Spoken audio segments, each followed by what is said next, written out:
प्रदेश में करीब 1 महीने से जारी सियासी खींचतान का अंत होता दिख रहा है। देर रात आलाकमान से लंबी बातचीत के बाद सचिन पायलट खेमे ने पार्टी से सुलह कर ली है।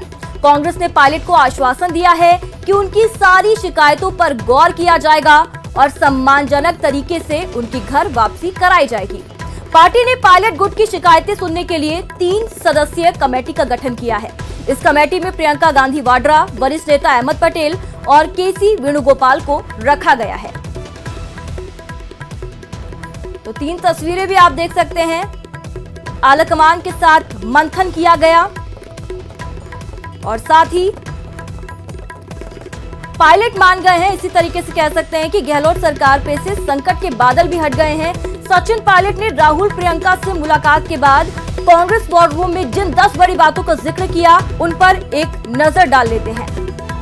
मैंने तमाम मुद्दों को पार्टी आलाकमान के सामने रखा। कांग्रेस अध्यक्ष और राहुल गांधी ने विस्तार से चर्चा की। ये तमाम बड़ी बातें पायलट ने कही हैं। 3 सदस्यीय कमेटी तमाम मुद्दों का समाधान करेगी। विधायकों की बातों को आलाकमान के सामने रखा जाएगा। जिन्होंने मेहनत की उनकी सरकार में भागीदारी हो, ये बड़ी बात पायलट ने कही है। लड़ाई पद के लिए नहीं, आत्मसम्मान के लिए थी। पार्टी पद देती है तो पार्टी पद ले भी सकती है, ये बड़ी बात उन्होंने कही। हम लोगों ने मिलकर मेहनत से सरकार बनाई है।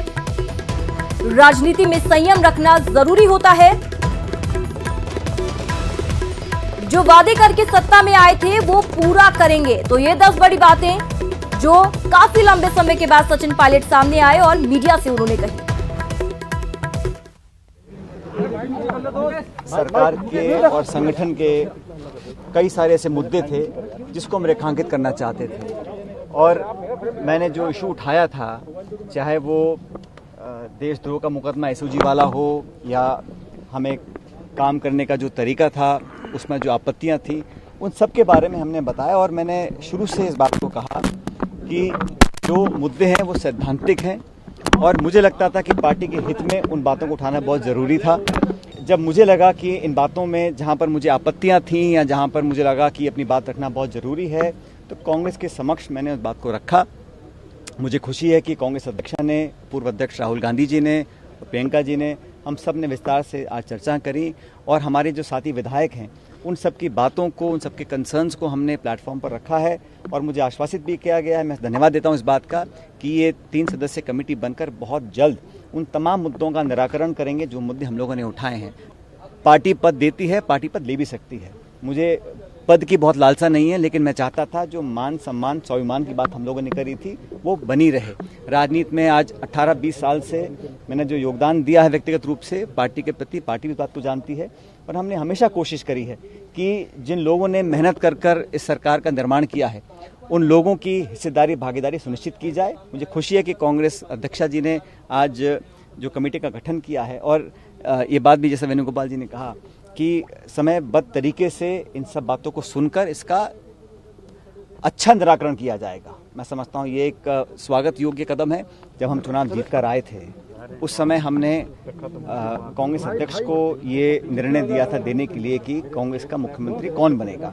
उस समय अशोक गहलोत जी को मुख्यमंत्री बनाया गया और मुझे उप मुख्यमंत्री बनने की जिम्मेदारी दी गई थी और हमने लगातार काम किया। और मुझे लगा कि इन 1.5 साल में जो मेरा अनुभव रहा वो मैं कांग्रेस का आलाकमान तक लेकर जाऊं, और मैंने सारी बातें कही हैं। वो आज मैं इस प्रेस या मीडिया के माध्यम से बोलना नहीं चाहता हूं, लेकिन वो सारी बातें मैंने बताई हैं। मैंने कभी भी, सुन लीजिए, हमने कभी भी इस प्रकार की भावना या भाषा या आचरण का उपयोग नहीं किया जो हमारे योग्य नहीं है। और मैं आज भी इस बात पर कायम हूँ कि हम लोगों ने हमेशा एक दूसरे का सम्मान भी किया है, लेकिन पार्टी और सरकार के जो हित में था उसको हमने रखा है।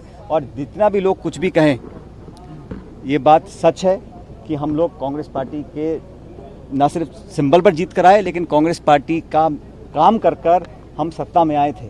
और आज हमारी जवाबदेही बनती है कि हम कैसे उन वादों को पूरा करें। हम लोगों ने अपनी बात रखी, सभी विधायकों ने रखी, हम सब मिलकर यहाँ पर आए थे। मैं धन्यवाद देना चाहता हूँ सभी विधायकों का कि इन्होंने बड़े एक खुले माहौल में बेबाकी से अपनी बात को रखा, उसका संज्ञान भी पार्टी ने लिया है। और मैं धन्यवाद देना चाहता हूँ प्रियंका जी का, जिन्होंने समय निकालकर आज हम सबसे बात करी, अलग अलग सब बातों को सुना और मुझे लगता है कि बहुत जल्द समस्या का समाधान। दिल्ली में सुलह के बाद पायलट गुट के विधायक भी घर वापसी को लेकर उत्साहित नजर आए हैं। सबसे बड़ी कांग्रेस में कार्यकर्ताओं का मान सम्मान होना चाहिए। जो मेहनत करते आ रहे हैं, जिनके वोट पड़ते हैं, उनको उचित रेस्पॉन्स पार्टी में मिलना चाहिए। इन मुद्दों पर चर्चा। अब नेतृत्व परिवर्तन की कोई बात नहीं, वो सारी बातें आ जाती है उन मुद्दों में। मतलब जब यदि सुधार करेंगे तो सारी बात आ जाती है। देखो, समझौते जैसी कोई बात नहीं थी। हम लोगों की शिकायतें थी कि सरकार में कार्यकर्ताओं की सुनवाई नहीं हो रही थी। जिस मैनिफेस्टो को लेकर के हम लोगों ने चुनाव लड़ा, उस मैनिफेस्टो पे काम नहीं हो पा रहा था। किसान की सुनवाई नहीं हो रही थी, नौजवान की सुनवाई नहीं हो रही थी। उसको लेकर के हम लोगों ने पार्टी आलाकमान के सामने हमारी बात रखी है और आलाकमान ने हमें विश्वास दिलाया कि बहुत जल्दी इसके ऊपर कार्रवाई की जाएगी। आपके आत्मसम्मान की बात है, अन्य जो प्रॉब्लम्स जो आपको 1.5 साल के अंदर आई हैं, उनको पूरी तरह से कमेटी देखेगी और पूरा भरोसा दिलाया कि आपकी समस्या का समाधान होगा। अभी 3 पहले कमेटी बनाई है, कमेटी हमारे सामने आएगी, हमसे चर्चा करेगी। चर्चा करने के बाद में अगर कोई बात आएगी तो हम आपको जरूर बताएंगे। बिल्कुल, जीत इससे बड़ी जीत क्या होगी। हमारी जीत और हार से मतलब नहीं है। बात एक ही है, जो बात हम रखने आए थे, आलाकमान ने हमारी बात को पूरा सुना और हम अपनी बात रखने के लिए आए थे। नाराजगी किससे? नेतृत्व राजस्थान से, आलाकमान? वो बात जो चीज हमने उठाई थी, एक ही बात कही थी कि जो हमने पहले कहा था कि जिसके नेतृत्व में हम चुनाव जीत के आए हैं, उनको मुख्यमंत्री बनाना चाहिए था, वो बात को रखी है। वर्षों से कांग्रेस से जुड़े हुए हैं। सचिन पायलट साहब जैसा नेतृत्व आया, मेरे जैसा गांव का आदमी, मैंने टिकट नहीं मांगा था, न मेरा इलाका था, मुझे मसूदा से विधायक बनाया। जो वादे हमने किए वो वादे हम पूरे नहीं, अरे देख भाई, वो जो वादे हम पूरे नहीं कर पा रहे थे, तो हमारे नेता के साथ हम यहाँ हाईकमान से मिलने आए। हमें समय लगा, महीना भर हो गया और लोगों ने तरह तरह की भ्रामक बातें की, लेकिन हम खून से ही कांग्रेस हैं। तो पायलट ने ट्वीट कर आलाकमान को धन्यवाद दिया है। पायलट ने लिखा, सोनिया, राहुल और प्रियंका गांधी जी का धन्यवाद। मैं अपने विश्वास में दृढ़ हूं और एक बेहतर भारत के लिए काम करता रहूंगा। राजस्थान के लोगों से किए गए वादों को पूरा करने के लिए काम करूंगा। हम लोकतांत्रिक मूल्यों की रक्षा करेंगे। तो ये ट्वीट किया है सचिन पायलट ने।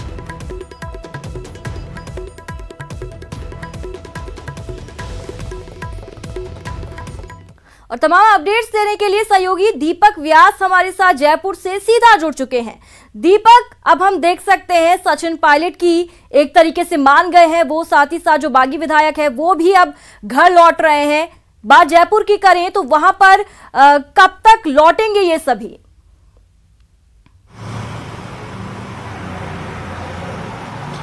देखिए जागृति, करीब 1 महीने तक ये पूरा सियासी घटनाक्रम था वो यहाँ पर चलता रहा था और अब माना ये जा सकता है कि करीब 1 महीने के बाद कांग्रेस के लिए आज की सुबह राहत भरी रही है। राजस्थान जो मरुधरा के नाम से भी जाना जाता है और यहाँ पर अमूमन गर्मी रहती है, आज का मौसम भी यहाँ पर एक तरीके से ठंडा है और क्योंकि बारिश का मौसम है और ठीक ऐसी स्थिति कांग्रेस के लिए भी यहाँ पर देखी जा रही है, क्योंकि कांग्रेस बीते 1 महीने से कहीं ना कहीं अंदर खाने परेशान थी। केंद्रीय नेतृत्व से लेकर राजस्थान में जो सरकार कांग्रेस की चल रही है उसके सामने भी संकट था, क्योंकि उसके एक साथ 19 विधायक गायब थे। लेकिन अब जिस तरीके से सचिन पायलट की अगुवाई में कल राहुल गांधी से मुलाकात हुई, प्रियंका गांधी से मुलाकात हुई और उसके बाद में शाम होते होते वापस 15 GRG जो कि कांग्रेस का वॉर रूम है दिल्ली के अंदर गुरुद्वारा रकाबगंज रोड पर, वहां पर जिस तरीके से सहमति बनी, तमाम विधायकों के साथ में चर्चा हुई, उसके बाद में अभी जो पूरा विवाद था उसका पटाक्षेप यहां पर हो चुका है और दोपहर तक जो सचिन पायलट समेत जो कांग्रेस के तमाम विधायक हैं वो जयपुर लौट जाएंगे। मैं एक तस्वीर आपको यहाँ पर दिखा देना चाहता हूँ। अभी सिविल लाइन्स में मैं मौजूद हूँ, जयपुर का सिविल लाइन्स। यहाँ पर तमाम मंत्री रहते हैं और यहीं पर सचिन पायलट का जो बंगला है जो कि उन्हें उप मुख्यमंत्री बनने के बाद में मिला था, इसी बंगले में सचिन पायलट रहते हैं। हालांकि अब वो उप मुख्यमंत्री नहीं है, उन्हें उस पद से हटा दिया गया, लेकिन उनका ये घर है और अब ये माना जा रहा है कि जो इतने दिनों से जो इसके दरवाजे बंद थे सचिन पायलट के नहीं होने के कारण, अब ये दरवाजे आज यहाँ पर खुल जाएंगे, क्योंकि सचिन पायलट अपने विधायकों के साथ में आज जयपुर लौटने की तैयारी में है।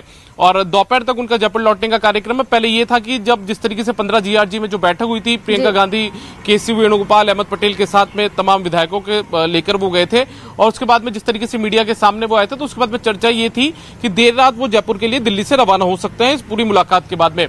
लेकिन उसके बाद में जो कार्यक्रम था उसमें बदलाव किया गया। जो उनसे जुड़े हुए जो जानकार हैं उनसे हमारी जब कल रात को बातचीत हुई थी तो ये तय किया गया कि उन्होंने ये बताया कि अब वो सुबह के वक्त यहाँ पर जयपुर के लिए रवाना होंगे और दोपहर तक उनका जयपुर लौटने का तमाम लोगों का कार्यक्रम है।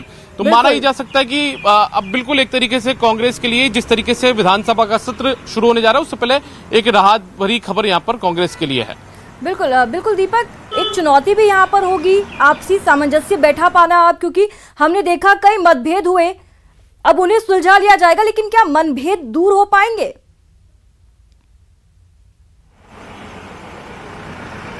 देखिए जयकृति, बिल्कुल आपने बुनियादी सवाल यहाँ पर उठाया है।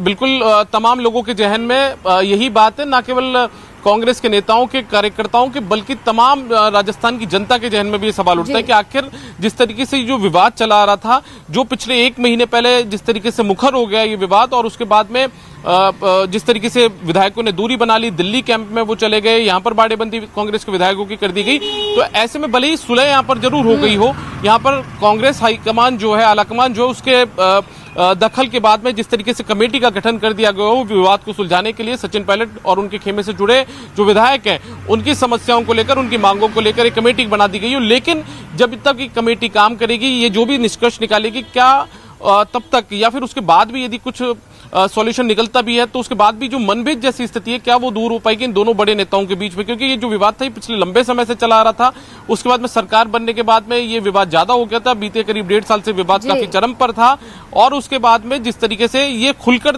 1 महीने पहले सामने आ गया था।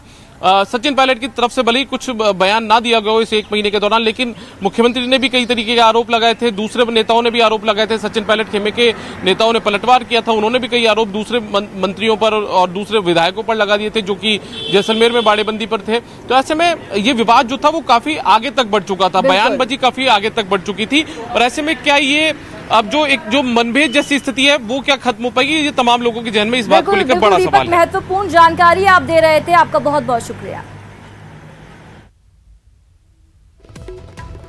तो करीब 1 महीने के बाद जो संकट के बादल गहलोत सरकार पर मंडरा रहे थे वो छट गए हैं। सियासी घटनाक्रम जो तेजी से पलट रहे थे, कम से कम उन पर ब्रेक लग गया है।